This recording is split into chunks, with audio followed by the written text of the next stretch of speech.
Morning. Welcome to Facebook Live. I'm in Chandler, Arizona, where I'm visiting family and working for an amazing organization, Yavapai Regional Medical Center in Prescott, Arizona, tomorrow, actually. And I want, if you are listening in from Arizona, you may want to thank me because I bring Michigan weather with me wherever I go, no matter what. And it's been raining for greater than 48 hours here. So if you're related to a farmer in Arizona, you're welcome.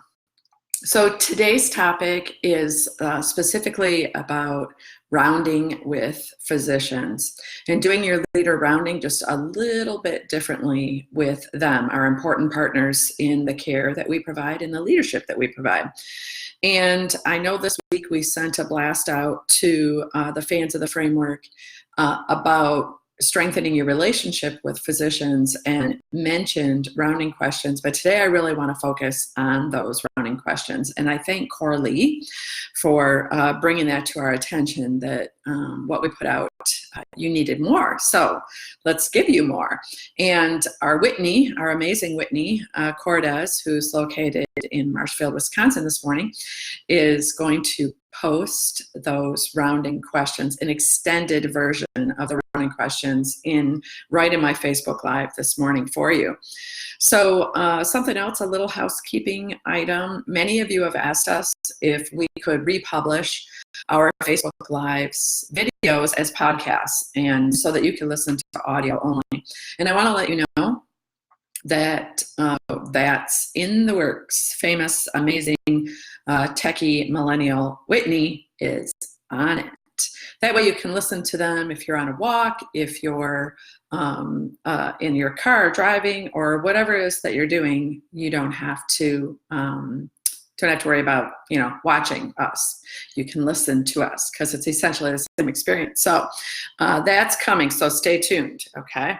So here's the problem. We ask a lot of physicians, and I realized that really late in my career, and it was probably after I experienced, had the experience of being a CNO for 5 years, that we ask a lot of them. We ask them to conform to our way of doing things all the time, and don't necessarily proactively invest in relationships with them in order to make that happen. Or if we do proactively invest in relationships with them, it's usually the CEO who takes charge of that, which bless our CEOs, thank you. But it takes a village.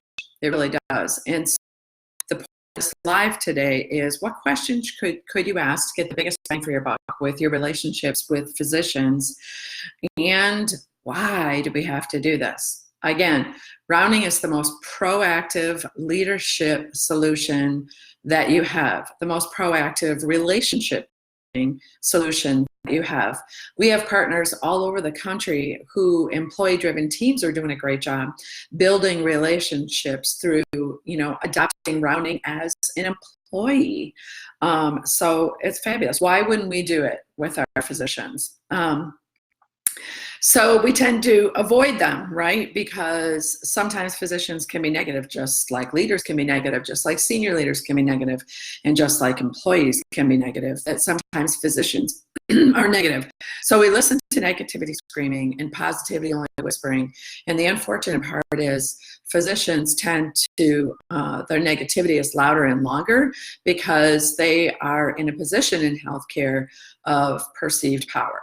Okay, but today we want to think about them as somebody who is likely driven, who is likely cares extremely deeply about the care that is provided to their patients, our customers, if you will. Somebody that wants a great work environment as well for themselves. They want a productive and efficient work environment, and so do you. Right? You want that for them. And so how are we going to get there?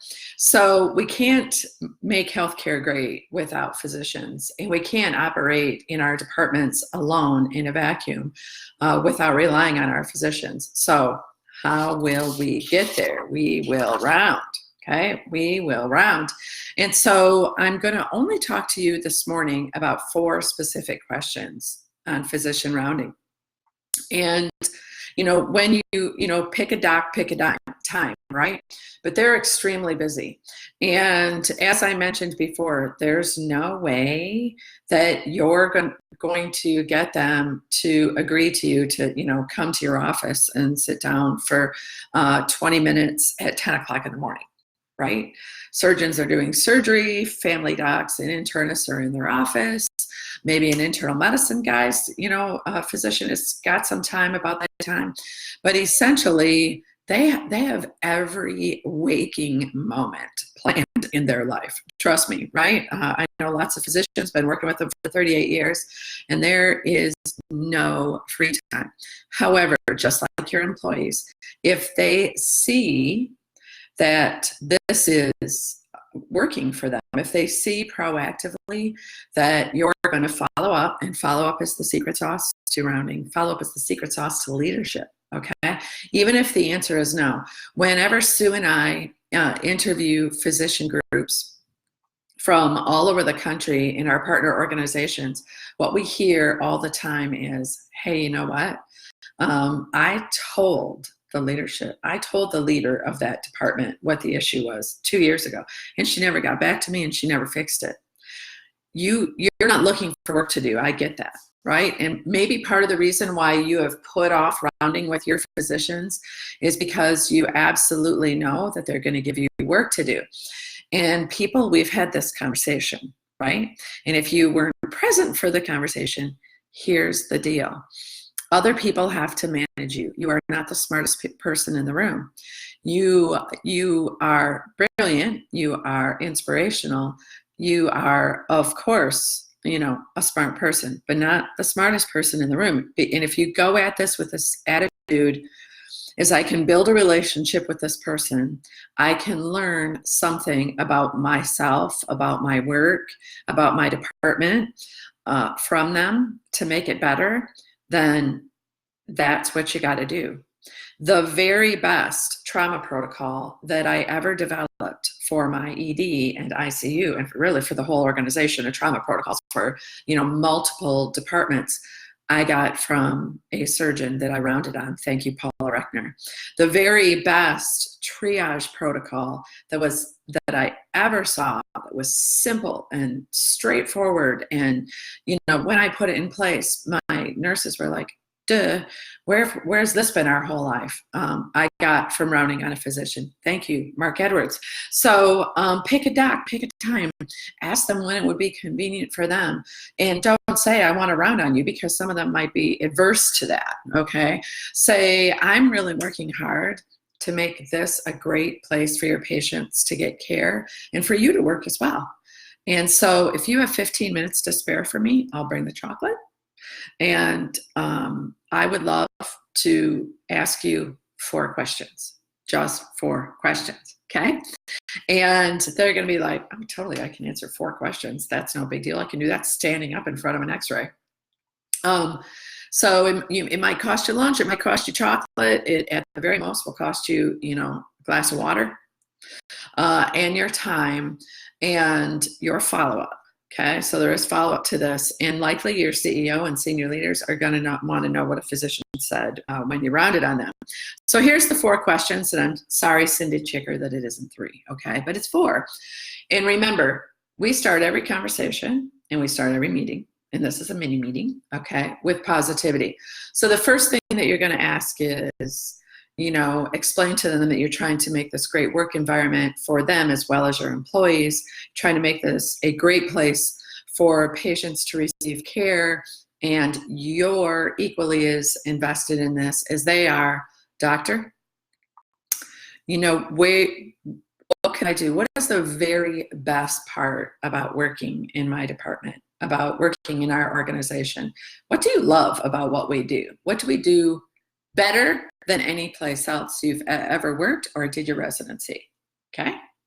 They have all worked somewhere else. So what's the very best what's the very best thing that we do?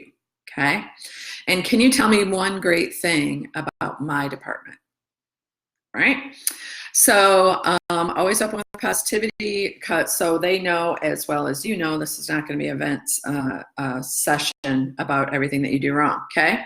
Second question: if we could name one thing, and I think it's important with physicians, especially if you have chosen a particularly negative person to round on, that's going to go rogue on you and tell you 82 things you need to fix, right? In which case, you have chosen the wrong time to round on that person, all right? And you forgot to bring the chocolate. But let's say this happens, okay? Doctor, I got a lot on my plate. I round on employees every day. I round on patients every day. And they're giving me suggested changes that I can make. And so I want to make sure that I do my job well. And so if you're the only physician I'm rounding on this month, if you could tell me what one thing my department could do better to serve your patients or to make patient care improvements, what is that one thing that we could do? What would it be?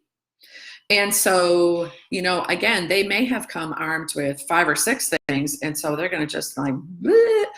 Saying, tell me one thing I could do better makes them triage that in their mind, right? Okay, if there were one thing, what would that be? My highest priority is this, okay? And you know what? God love them if they give you something that, you're like, oh my Lord, I never thought of that. Honest to goodness, right? And that's what happened to me when I rounded on the surgeon that I mentioned earlier, Dr. Reichner, is I said, give me one thing, and she was like, you guys suck at trauma. It's horrible. I've never seen trauma resuscitation. We're going to kill someone. I'm like, and you can't get defensive, right? Because at first I was like, are you kidding me? We see more trauma than we see anything else in the winter. I'm like, people are drinking and driving snowmobiles all over this town. Like, what? Right? And she was like, no, it's not organized. It's chaotic. And we got to fix it. And she gave me a way to do that, right? She gave me ideas to do that. It took her 2 more meetings with me because I didn't get it all in one thing. But, again, best news I ever got. Had to prevent myself from getting defensive about that. So name one thing. The third thing is you always want to touch on safety. The safety question should never be left off the table when you're rounding on physicians. What keeps you awake at night regarding safe patient care? Ask that question. Some people answer that question, well, nothing keeps me awake at night. So what could we do? Do you see any unsafe work practices happening? Does anything worry you about how we, keep your patients in safekeeping? Do you have a concern? Again, some of the things that physicians told me were I was like, wow, I never thought about that. And some of them were really, really simple. Your staff never identify themselves. And so I'm giving orders to who knows who answered the phone. Could have been a family member, right? And, who is that human? They have to identify themselves on the phone. Well, yes, they're supposed to. Thank you for that. I will follow up on it. Or why are there 25 new nurses in every department in May? Doesn't that seem dangerous to you, Jane? Well, that's how hiring goes. They graduate in May, doctor, and that's when we got to hire them.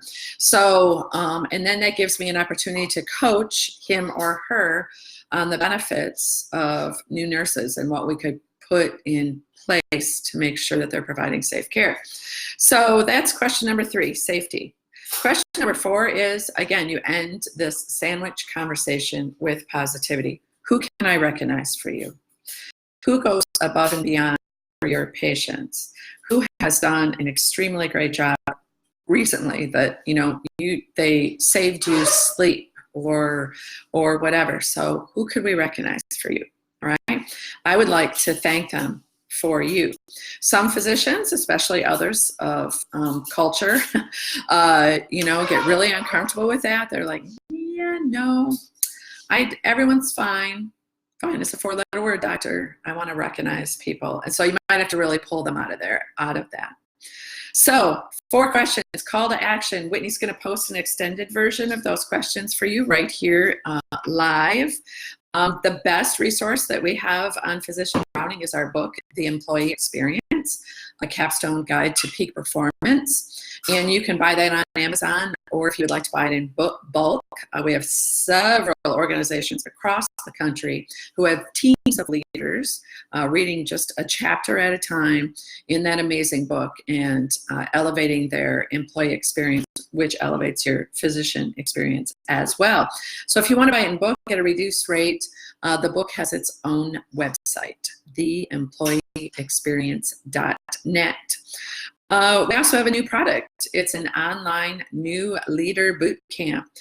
So if you know someone who could use that for themselves, please invite a friend.